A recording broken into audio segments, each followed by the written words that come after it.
The economic sanctions imposed by the West, primarily pushed by Merkel of Germany, are really destroying the Russian economy and putting Putin in a very difficult position. The ruble has lost almost a third of its value against the dollar in the last 10 days. Russia is clearly going into a very deep recession next year.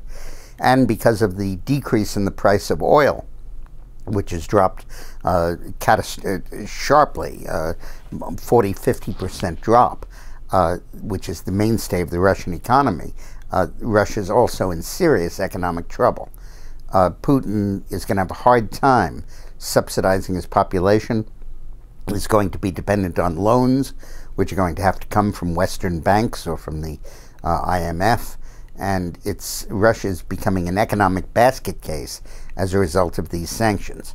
Putin thought that his relationships, particularly with Merkel, would serve him in good stead, and that the economic interdependence of Russia and Germany would stop Germany from taking strong enforcement actions on the sanctions. But he guessed wrong. Germany has been very aggressive in that. And the decrease in the price of oil is a question that I hope will be studied in the future as to how it's coming about.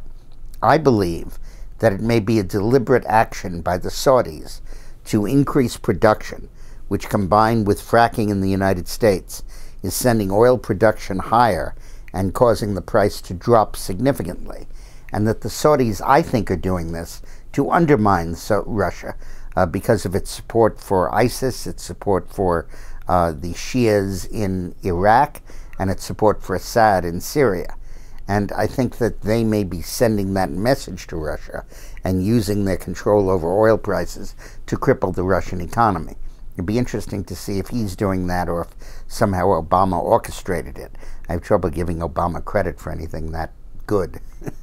But in any case, it's having a very serious effect, and it's making a major point, which is that the interconnection of this world, particularly concerning energy issues, is so significant now that economic sanctions really become powerful.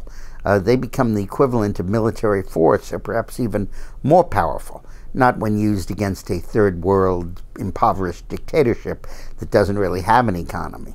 But against a modern economy like in Russia, they can be devastating. I know they were devastating in Serbia and caused the Serbs to cave in that crisis during the Clinton years. And it's interesting to see how much more potent they've gotten. Thanks for watching.